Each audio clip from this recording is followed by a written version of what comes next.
¿Alguna vez te has detenido a pensar si el amor que les entregas a tus hijos está construyendo un puente hacia su futuro, o si, sin darte cuenta, estás levantando un muro que los mantiene prisioneros de una eterna inmadurez, mientras tú te hundes en el olvido? Esta es la pregunta que Eugenia se hizo cuando, al intentar abrir la puerta de su propia casa, se encontró con que la cerradura había sido cambiada por orden de un banco que ya no le pertenecía.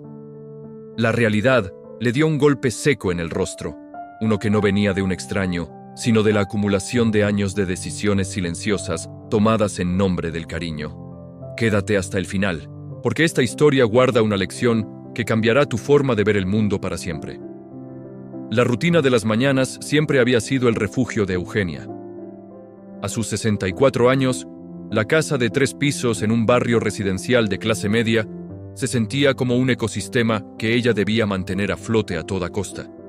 Se levantaba antes de que saliera el sol para que, cuando sus 2 hijos bajaran a la cocina, el olor a café recién hecho y el pan tostado fueran una constante que les recordara que, pase lo que pase afuera, ese hogar seguía siendo su zona de confort. Laura, con 35 años, solía bajar siempre con la misma expresión de fastidio, como si despertar un lunes fuera una ofensa personal. Había pasado por 3 empleos en el último año, y en los 3 había durado menos de 2 meses. Siempre encontraba una excusa perfecta, que el jefe no valoraba su creatividad, que el ambiente era tóxico, que el sueldo no compensaba su talento.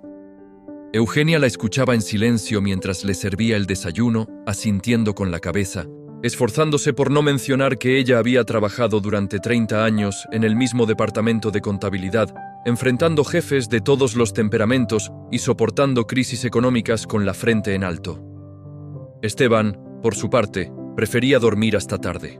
A sus 32 años, se consideraba un emprendedor en potencia. Pasaba las noches frente a la computadora analizando tendencias de mercado o buscando inversiones criptográficas, aunque la única moneda que movía con frecuencia fuera la que le pedía a su madre para pagar suscripciones de aplicaciones o salidas a cenar con sus amigos, bajo la promesa de que estaba haciendo contactos clave.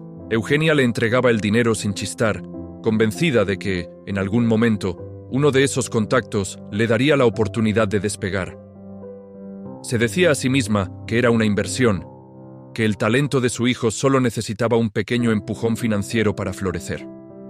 La casa empezó a hablarle de formas que ella no quería escuchar. Las grietas en las paredes, que antes eran invisibles, empezaron a parecerle cañones profundos que dividían su realidad.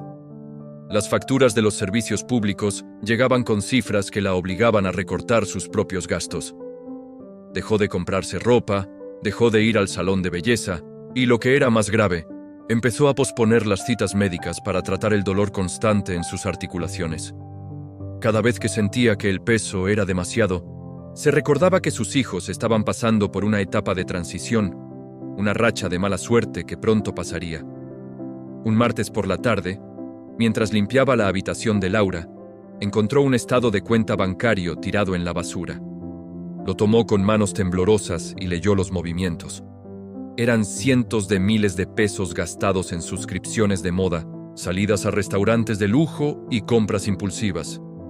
Eugenia sintió un vacío en el estómago. Ese dinero, esa cantidad que su hija gastaba en una semana de salidas, era lo que a ella le tomaba casi un mes de ahorros recolectar de su exigua pensión.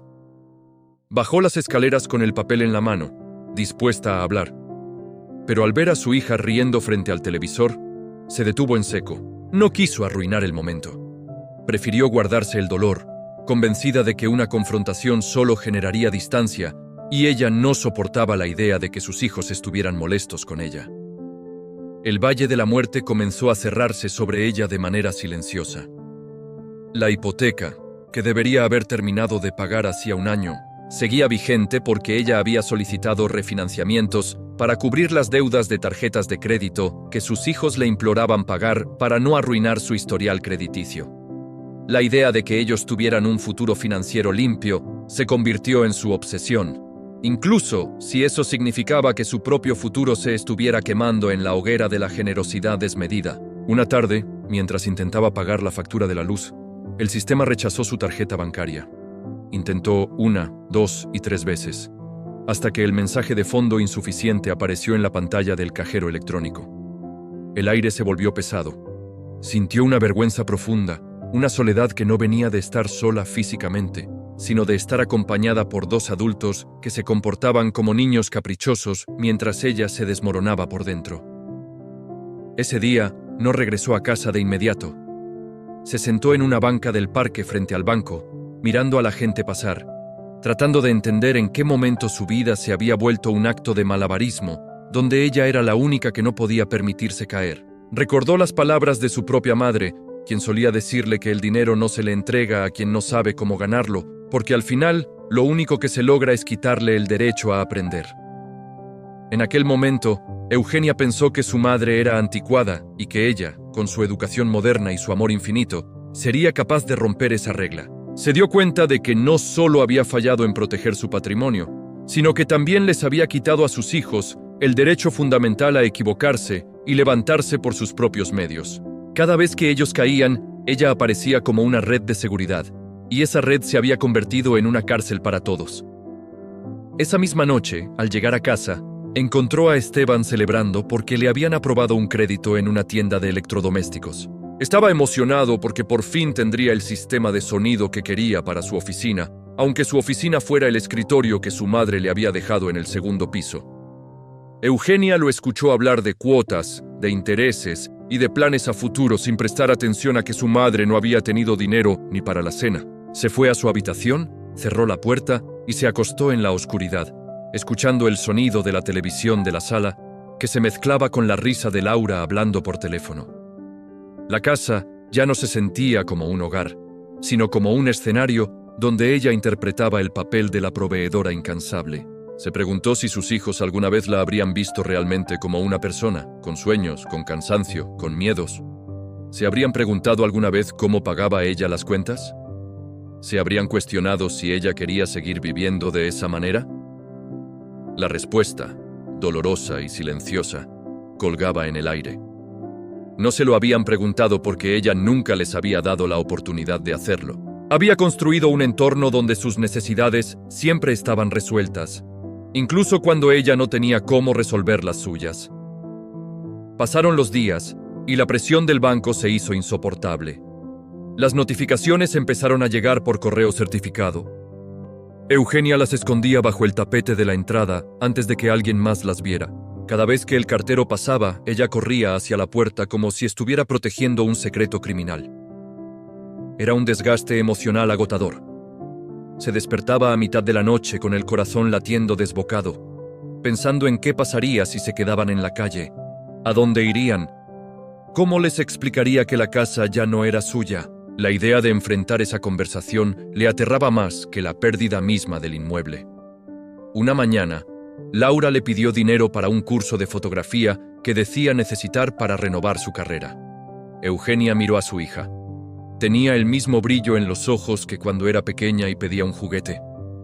Pero Eugenia ya no veía el brillo, veía el vacío. Se dio cuenta de que si le daba ese dinero, estaría enviando a su hija a un nuevo camino lleno de frustraciones, porque ella no estaba invirtiendo en su educación, estaba comprando tiempo para que su hija siguiera postergando su responsabilidad de trabajar. Eugenia tomó una decisión. Fue la primera vez en años que dijo no. Fue una palabra pequeña, corta, pero sintió que el mundo entero se detenía al pronunciarla. Laura se quedó en silencio, confundida, y luego se levantó de la mesa, golpeando la silla, y se fue sin decir una palabra. El silencio que quedó en la casa fue distinto. No era un silencio de paz, era un silencio de guerra. Eugenia se sintió culpable, como si hubiera cometido una falta grave, pero al mismo tiempo, una extraña sensación de claridad comenzó a brotar en su pecho. Por primera vez en décadas, no había intentado solucionar el problema de alguien más a costa de su propia salud mental.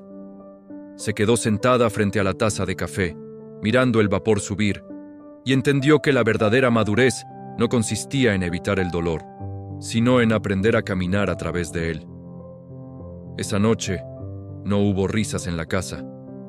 No hubo conversaciones triviales. Esteban bajó a la cocina y al ver que no había cena preparada, preguntó de forma cortante qué estaba pasando. Eugenia simplemente le dijo que esa semana cada uno debía hacerse responsable de su propia comida. Esteban la miró con desconcierto y luego con una furia contenida. «¿Qué te pasa, mamá?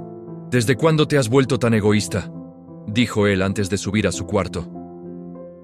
Eugenia no respondió, siguió limpiando la mesa, sintiendo el peso de las palabras de su hijo, pero sabiendo que esa era la primera grieta real en la estructura de dependencia que ella misma había construido. La caída no fue un evento único, fue una sucesión de pequeñas renuncias. Eugenia empezó a dejar de pagar las deudas de ellos. Cuando llamaban del banco para cobrar las tarjetas de crédito de sus hijos, ella empezaba a decir la verdad. «No soy la titular. Por favor, hablen con ellos». Al principio, la presión de los bancos fue agresiva, pero luego se dieron cuenta de que no había más dinero que extraer. Los hijos empezaron a recibir las llamadas de cobranza, las notificaciones de mora y la realidad de que el crédito no es dinero infinito, sino un compromiso que se debe honrar con trabajo. Laura empezó a buscar empleos que antes habría rechazado. Al principio lo hizo con desdén, quejándose constantemente, pero poco a poco, al ver que la despensa no se llenaba sola y que el dinero para sus gustos no caía del cielo, su actitud empezó a cambiar. Ya no buscaba el puesto perfecto, buscaba cualquier trabajo que le permitiera comprar sus propias cosas. No fue fácil. Hubo lágrimas, discusiones, días de desánimo donde ella regresaba a casa cansada y frustrada, pero era un cansancio distinto. Era el cansancio de alguien que está empezando a entender qué significa ganarse la vida. Esteban seguía resistiéndose. Intentaba vender sus cosas, pedía préstamos a amigos, buscaba soluciones rápidas. Eugenia lo observaba desde la distancia, manteniendo su firmeza. No era fácil verlo sufrir.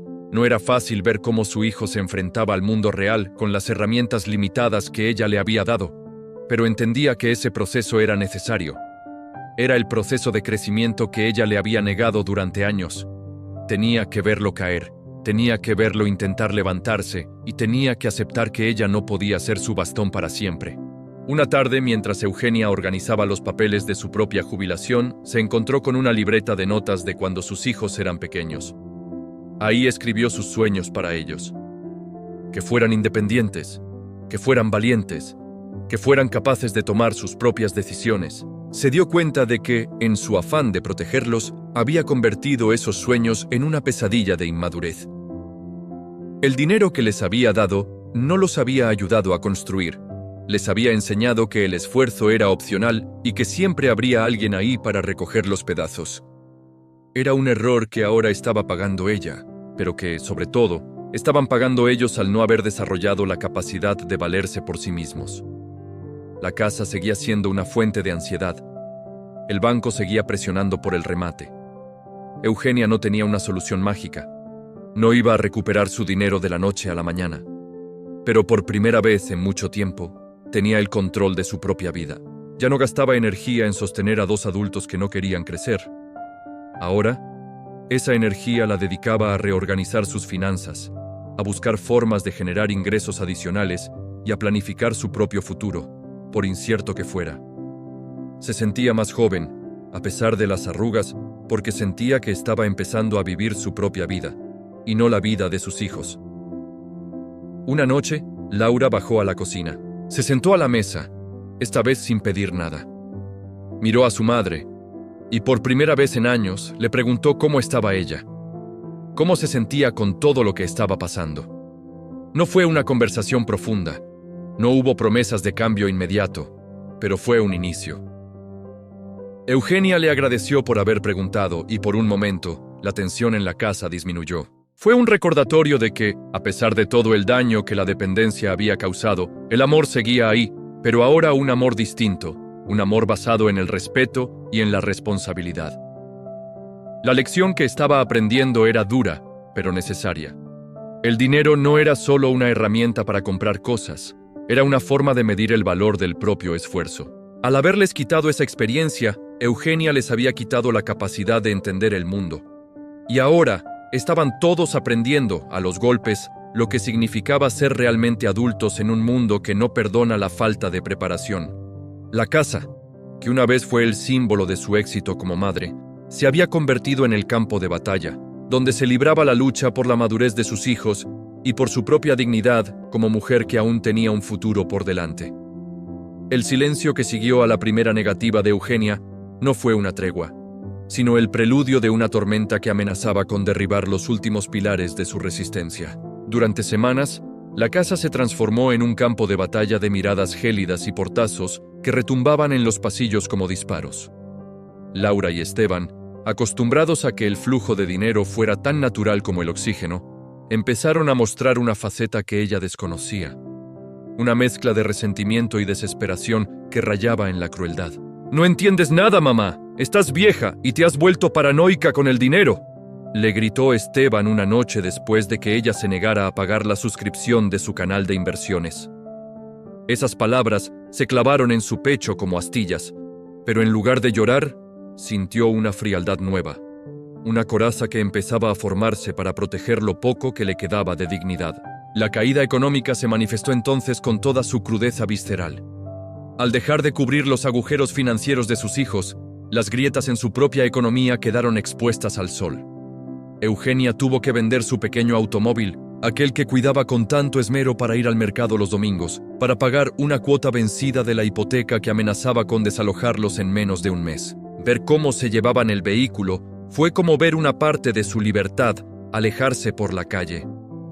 Sus hijos la observaron desde la ventana, pero ninguno bajó a ayudarla a limpiar el garaje o a ofrecerle un abrazo. Para ellos, el sacrificio de su madre era simplemente una consecuencia de su supuesta tacañería repentina. Fue en ese momento cuando Eugenia entró en el Valle de la Muerte. No hubo un éxito inmediato ni una solución mágica. Lo que vino fue el hambre real y el frío de la precariedad. Para ahorrar en electricidad, dejó de usar la calefacción y empezó a dormir envuelta en 3 mantas viejas que olían a humedad. La despensa, antes llena de productos de marca que Laura exigía, ahora solo contenía arroz, granos básicos y lo que podía rescatar en las ofertas de último minuto en el mercado local. El proceso fue lento, doloroso y lleno de errores. Una noche, intentando arreglar una tubería para no pagar un plomero, terminó inundando la cocina y pasando 4 horas recogiendo agua con un balde mientras sus rodillas gritaban de dolor. Se sentó en el suelo mojado, rodeada de oscuridad, y por primera vez en su vida, tuvo la tentación real de rendirse, de llamar al banco y entregar las llaves, de dejar que sus hijos se hundieran con ella. Pero la transformación no surge del alivio, sino del cansancio extremo. Eugenia no aprendió sobre disciplina financiera leyendo un libro de autoayuda. Lo vivió cuando tuvo que elegir entre comprar su medicina para la presión o pagar el gas para que hubiera agua caliente. Esa experiencia dura la obligó a mirar sus finanzas con una lente de cirujano. Empezó a anotar cada centavo en una libreta gastada. Descubrió que durante años había regalado miles de pesos en pequeñas fugas, propinas innecesarias, suscripciones que nadie usaba, desperdicio de comida que sus hijos dejaban en el plato. El valor del dinero dejó de ser una cifra abstracta y se convirtió en tiempo de vida. Cada billete de 10,000 pesos representaba horas de su trabajo pasado que ella había regalado a cambio de una gratitud que nunca llegó. Un día, mientras caminaba por el centro para entregar unos catálogos de productos de limpieza que había empezado a vender de puerta en puerta, se encontró con una antigua colega del banco. La mujer lucía radiante, hablaba de sus viajes y de cómo disfrutaba de sus nietos los fines de semana. Eugenia, con su abrigo desgastado y las manos agrietadas por el jabón, sintió una punzada de envidia que rápidamente se transformó en una revelación. Su amiga no era más inteligente que ella, simplemente había puesto límites. Yo también quería pagarles todo, Eugenia, pero entendí que si les daba el pescado masticado, sus dientes se pudrirían, le dijo la mujer con una sencillez que la dejó sin aliento. Esa frase se convirtió en su mantra. Mientras tanto, en la casa, el hambre empezó a surtir efecto en la madurez de los hijos. Laura, al ver que su madre ya no compraba los ingredientes para sus cenas especiales, tuvo que enfrentarse a la realidad de una nevera vacía. La vi una tarde parada frente a la puerta abierta del refrigerador, mirando una jarra de agua y un pedazo de queso viejo con una expresión de extravío. «No hay nada de comer, mamá», dijo con voz débil. Eugenia, sin levantar la vista de sus cuentas, respondió con una calma que la asustó a ella misma. «Hay arroz en la alacena, y si quieres algo más, En la esquina están buscando a alguien para lavar platos por las tardes. Pagan al diario. Laura se quedó petrificada. La idea de lavar platos chocaba frontalmente con su ego de licenciada, pero el rugido de su estómago fue más fuerte que su orgullo. Esa noche, por primera vez en 15 años, Laura salió de casa no para divertirse, sino para buscar un empleo manual. Esteban fue más difícil de quebrar. Él seguía apostando a que su madre cedería en algún momento. Empezó a vender sus propios videojuegos y algo de ropa de marca para mantener su estilo de vida, pero el dinero se le escapaba entre los dedos. La falta de internet en la casa, que Eugenia cortó por falta de pago, fue su golpe de gracia. Sin conexión, su mundo de fantasía financiera se derrumbó. Lo encontró una noche sentado en la escalera, en la penumbra, llorando en silencio. «No es justo, mamá. El mundo no debería ser así de duro», sollozó. Eugenia se sentó a su lado, pero no le puso la mano en el hombro. «El mundo es exactamente así, Esteban. Lo que no era justo era que yo te hiciera creer que podías vivir sin esforzarte a costa de mi vejez», le contestó. Esa conversación fue breve, sin adornos, pero marcó el fin de la infancia prolongada de su hijo menor. El cansancio de Eugenia era total, pero era un cansancio con propósito. Ya no trabajaba para sostener parásitos, sino para salvarse a sí misma. Empezó a cocinar empanadas para vender en la oficina de correos cercana. Se despertaba a las 4 de la mañana, amasaba con sus manos adoloridas y salía con una canasta bajo el brazo. Al principio sintió vergüenza. ¿Qué dirían los vecinos al ver a la contadora vendiendo comida en la calle? Pero la vergüenza desaparece cuando el primer cliente te paga y sientes el peso del dinero ganado con sudor real. Ese dinero no iba a las tarjetas de sus hijos, iba a un sobre que decía impuesto predial. La dinámica en la casa cambió de forma orgánica. Al cabo de 2 meses, Laura regresaba del restaurante con las manos oliendo a grasa y detergente, pero con un brillo de realidad en los ojos que nunca tuvo cuando usaba ropa de marca. «Traje estas sobras que nos dieron, mamá. ¿Podemos cenar esto?», dijo una noche. Eugenia aceptó la comida. No era un banquete, pero era el primer aporte real que su hija hacía al hogar en más de una década. Cenaron en silencio. Un silencio que ya no era de guerra, sino de reconocimiento mutuo. Laura empezó a entender el valor de cada peso porque ahora sabía cuántos platos tenía que fregar para conseguirlo. Esteban, por su parte, consiguió un trabajo como repartidor en bicicleta. Llegaba a casa empapado por la lluvia o quemado por el sol, con las piernas temblando por el esfuerzo físico. Eugenia lo veía entrar y aunque le dolía el alma verlo tan agotado, se obligaba a no intervenir. Tenía que dejar que el músculo de su carácter se fortaleciera. Un domingo, Esteban se acercó a ella y le entregó 20,000 pesos. «Es para la luz, mamá. Sé que no es mucho, pero es lo que pude juntar hoy», murmuró con la cabeza baja. Eugenia tomó el billete, lo alisó con cuidado y sintió que ese trozo de papel valía más que todos los títulos universitarios que colgaban en la pared. Era el primer signo de madurez de un hombre que finalmente estaba despertando. Sin embargo, el peligro de desalojo no había desaparecido. El banco no se conmueve con el crecimiento personal. Eugenia recibió la notificación final. Tenían 30 días para abandonar la propiedad a menos que hicieran un pago extraordinario de 10 millones de pesos para ponerse al día con los intereses moratorios. Era una cifra astronómica para su situación actual. Se reunió con sus hijos en la mesa de la cocina, la misma mesa donde antes solo se servían caprichos. Les mostró el papel. «No tengo ese dinero», les dijo con total honestidad. «He gastado mis ahorros, he vendido mi coche y mi salud se agota. Si no logramos juntar esto, el próximo mes dormiremos en la calle». La reacción de sus hijos fue el clímax de su transformación.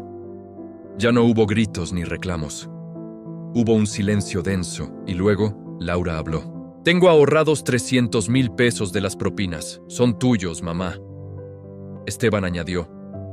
«Yo puedo vender mi computadora, la que usaba para jugar. Tal vez me den 1 millón por ella». Eugenia los miró y, por primera vez en años, lloró. No lloraba por el dinero, sino porque finalmente sus hijos estaban actuando como su equipo y no como sus dueños. Pero incluso con eso, no llegaban ni a la 1/4 parte de lo necesario. Fue entonces cuando Eugenia tomó la decisión más dura de todas. Decidió que la casa, ese símbolo de su esfuerzo y de su error, tenía que ser vendida antes del remate. Si la vendía por su cuenta, aunque fuera a un precio menor, podría rescatar algo de capital para comprar un departamento pequeño en un barrio más económico y tener un fondo para su salud. Sus hijos se opusieron al principio.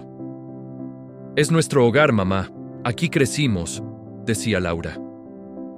Eugenia los miró con una firmeza inquebrantable. «Un hogar no es una estructura de ladrillos que te quita la paz, es donde la gente se apoya. Esta casa nos está matando a los tres porque representa nuestra dependencia. Es hora de dejarla ir». El proceso de venta fue un calvario de trámites y gente extraña recorriendo sus habitaciones, criticando las paredes y ofreciendo miserias. Eugenia aprendió a negociar con frialdad. No aceptaba la primera oferta. No se dejaba amedrentar por los abogados del banco. Sus hijos la ayudaron a pintar la fachada para mejorar el aspecto de la casa, trabajando bajo el sol de la tarde.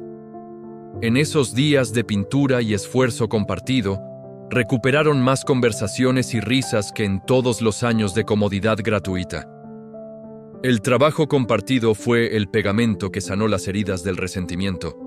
Finalmente, una pareja joven compró la propiedad. El día de la firma en la notaría, Eugenia sintió un peso inmenso levantarse de sus hombros. Después de pagarle al banco y cerrar las deudas pendientes, le quedó una suma modesta, pero suficiente para empezar de nuevo. No era el retiro de lujo que había soñado, pero era un retiro con dignidad. Al salir de la notaría, Laura y Esteban la esperaban en la acera. Ya no le preguntaron qué iban a comer o a dónde irían. Laura le mostró un anuncio de un departamento pequeño en alquiler que ella misma podía ayudar a pagar con su nuevo empleo en una tienda de ropa. La mudanza fue el acto final de su antigua vida. Eugenia tiró cajas llenas de objetos inútiles que solo acumulaban polvo y recuerdos amargos. Se quedó solo con lo esencial: su libreta de cuentas, sus fotos familiares y una nueva confianza en sí misma. Sus hijos también empacaron sus propias cajas. Ya no esperaban que ella lo hiciera por ellos. La mañana que entregaron las llaves, Eugenia se detuvo un momento en la entrada vacía. Miró hacia arriba y recordó la escena del cristal roto meses atrás. Aquel caos había sido la semilla de su libertad. Se mudaron a un departamento de 2 habitaciones en un 5º piso sin ascensor. Era pequeño, ruidoso y modesto, pero cada vez que Eugenia subía las escaleras, sentía que sus piernas se hacían más fuertes. Laura y Esteban ahora compartían una habitación, una situación que antes les habría parecido humillante, pero que ahora aceptaban con una humildad que conmovía a Eugenia. El dinero en la casa se manejaba con una disciplina militar. Cada uno aportaba una parte proporcional de sus ingresos para los gastos comunes. Eugenia ya no preparaba el desayuno para todos.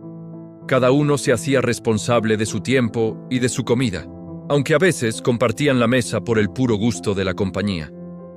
La transformación de Eugenia fue física también. El dolor de sus articulaciones disminuyó al perder el peso del estrés constante. Empezó a caminar por el nuevo barrio, descubriendo parques y bibliotecas públicas. Descubrió que la felicidad no consistía en tener una casa grande llena de adultos dependientes, sino en tener un espacio pequeño lleno de personas responsables. Su jubilación, aunque reducida, ahora le alcanzaba para vivir tranquila porque ya no tenía que financiar las fantasías de otros.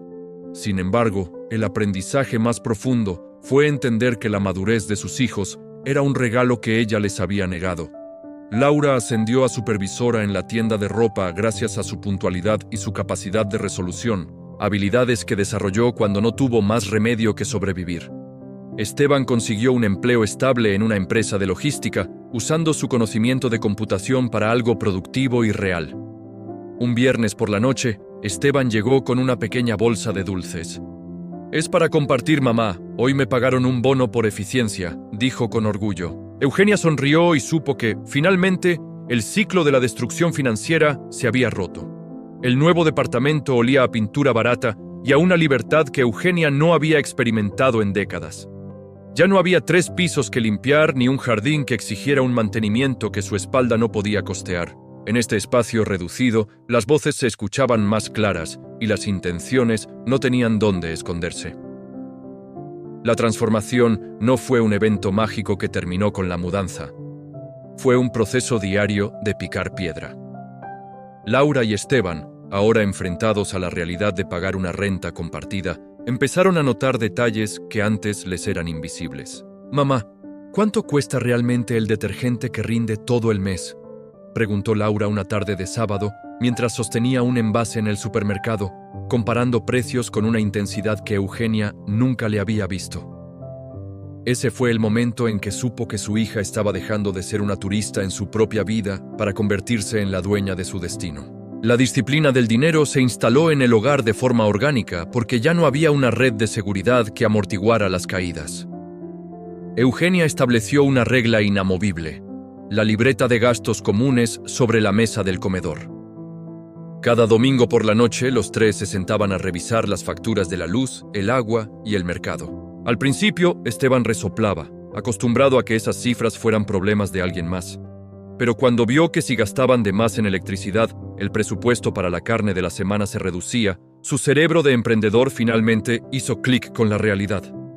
No era una lección teórica, era el hambre y la comodidad lo que estaba en juego. Aprendieron que cada kilovatio era una hora de pedaleo en la bicicleta de reparto o una hora de pie doblando ropa en la tienda. El Valle de la Muerte se iba quedando atrás, pero las cicatrices permanecían para recordarles el camino. Eugenia todavía sentía un vuelco en el corazón cada vez que pasaba por su antigua calle, pero ya no era por tristeza, sino por alivio. Había dejado de ser la financiera de los caprichos ajenos para ser la arquitecta de su propia paz. Con el dinero que rescató de la venta de la casa, abrió una pequeña cuenta de inversión de bajo riesgo. No buscaba hacerse millonaria, buscaba que ese dinero cubriera sus gastos médicos futuros y le permitiera, de vez en cuando, comprarse un libro nuevo o un par de zapatos cómodos sin sentir que le estaba robando el futuro a nadie. Sus hijos la veían administrar sus pocos recursos con una precisión de relojero y, por primera vez, sintieron una admiración profunda por la mujer que los había sostenido tanto tiempo en silencio. Un jueves lluvioso, Esteban llegó a casa con la cadena de la bicicleta rota y los zapatos empapados. Se sentó en el suelo del pequeño pasillo, frustrado, casi al borde del llanto que lo habría dominado meses atrás. Eugenia lo observó desde la cocina, pero no corrió a consolarlo ni le ofreció dinero para el arreglo. Solo le alcanzó una toalla seca. «El mundo no se detiene porque se rompa una cadena, Esteban», le dijo con voz suave pero firme. Él la miró, suspiró y, después de secarse, buscó un video en internet para aprender a repararla él mismo. Pasó 2 horas en el balcón, bajo la luz de una lámpara, llenándose las manos de grasa negra. Cuando terminó, entró a la sala con una sonrisa de triunfo que ningún regalo comprado por su madre le había dado jamás. «Hecho, mamá, mañana puedo salir a trabajar temprano», anunció. Eugenia sonrió para sus adentros. Su hijo acababa de descubrir que su valor no dependía de lo que ella pudiera darle, sino de lo que él podía resolver. Laura, por su parte, enfrentó su propia transformación cuando su jefa en la tienda le ofreció un puesto de mayor responsabilidad, pero con un horario mucho más exigente. Antes, Laura habría rechazado la oferta, quejándose del poco tiempo libre para sus redes sociales. Ahora, tomó el calendario, calculó el aumento salarial y aceptó de inmediato. El dinero extra no lo gastó en el vestido de moda que antes habría sido su prioridad. Lo llevó a la mesa del domingo y lo puso en el centro. «Esto es para el fondo de emergencia de la casa», dijo con una madurez que le devolvió a Eugenia 10 años de vida. Ya no eran 2 niños grandes viviendo con su madre, eran 3 adultos colaborando para que el barco no se hundiera. La relación emocional también sanó de forma realista. Ya no había esa gratitud fingida o ese resentimiento oculto. Las conversaciones se volvieron directas. Si alguien dejaba una luz encendida, se le reclamaba. Si alguien aportaba un extra para la cena, se le agradecía genuinamente. Eugenia recuperó su identidad. Empezó a asistir a un grupo de costura en el centro comunitario del barrio y descubrió que tenía talento para el diseño de manteles. Lo que empezó como un pasatiempo se convirtió en una pequeña entrada de dinero adicional. Vendía sus piezas entre las vecinas y las compañeras de trabajo de Laura. Por primera vez en su vida, el dinero que ganaba era solo para ella, para sus antojos, para su tranquilidad. Se sentía poderosa al tener su propio monedero, uno que ya no estaba perforado por las necesidades de otros. El clímax de esta historia no fue un golpe de suerte ni una herencia inesperada. Fue un martes cualquiera, cuando Eugenia cumplió 65 años. Sus hijos prepararon una cena sencilla pero especial. No hubo regalos costosos comprados con la tarjeta de crédito de ella, sino una comida preparada por ellos con sus propios ahorros. Durante la cena, Esteban tomó la palabra. «Mamá, queremos pedirte perdón», dijo con la voz un poco quebrada. «No por el dinero, sino por haberte dejado sola, cargando con nosotros cuando ya no tenías fuerzas». Eugenia los miró y vio a dos personas íntegras, con las manos endurecidas por el trabajo, pero con la mirada limpia. El error financiero que casi destruye su retiro se había convertido en la lección de vida que finalmente los hizo madurar. La resolución no fue perfecta. Eugenia todavía tiene que cuidar cada peso y no vive en la opulencia. Laura y Esteban todavía tienen deudas que pagar y mucho camino por recorrer para ser independientes por completo. Pero la estructura de la casa cambió para siempre. La dependencia tóxica fue reemplazada por una interdependencia sana. Eugenia entendió que el mayor acto de amor que pudo hacer por sus hijos no fue darles todo, sino quitarles lo que no se habían ganado. Al hacerlo, no solo salvó su propia vejez, sino que les devolvió a ellos la oportunidad de descubrir de qué están hechos. Hoy, Eugenia se sienta en su pequeño balcón a ver el atardecer. Tiene su libreta de cuentas al día, su salud bajo control y, lo más importante, tiene paz. Ya no se despierta asustada por el sonido del cartero. Sus hijos ya no son sus cargas, sino sus compañeros. La casa de 3 pisos es un recuerdo lejano, una cáscara que tuvo que romperse para que la verdadera familia pudiera nacer. Ella sabe que el camino hacia la madurez financiera y emocional es lento y a menudo doloroso, pero es el único que lleva a una libertad real, tanto para el que da como para el que recibe. Muchas veces creemos que amar a nuestros hijos significa evitarles cualquier sufrimiento o carencia, pero la realidad es que al hacerlo, les estamos robando las herramientas para enfrentar la vida. El dinero que les entregamos sin que medie un esfuerzo de su parte no es un regalo, es una deuda de carácter que tarde o temprano tendrán que pagar con intereses de frustración y fracaso. Como padres, nuestra misión no es ser cajeros automáticos perpetuos, sino guías que enseñen el valor de la cosecha propia. El verdadero retiro no es solo tener dinero en el banco, sino tener la tranquilidad de que has criado personas capaces de sostenerse sobre sus propios pies. Eugenia aprendió por las malas que la generosidad sin límites es, en el fondo, una forma de egoísmo que busca evitar el conflicto a costa del futuro de todos. Hoy, con el fuego interno de quien ha sobrevivido a la tormenta, ella sabe que la mayor herencia que les deja no es una casa de ladrillos, sino la capacidad de trabajar, de ahorrar y de valorar el esfuerzo que sostiene la vida. Bueno, mi gente, gracias por quedarse hasta el final del video, espero les haya gustado. Recuerden que Dios tiene un propósito preparado para cada uno de nosotros. Lo importante es nunca rendirnos, lo importante es mantener esa mentalidad de éxito, esa mentalidad de fe. Recuerden que nunca será tarde, siempre habrá tiempo. Lo importante es que seamos perseverantes, seamos resistentes, que todo se nos va a dar con el favor de Dios. Les envío un fuerte abrazo.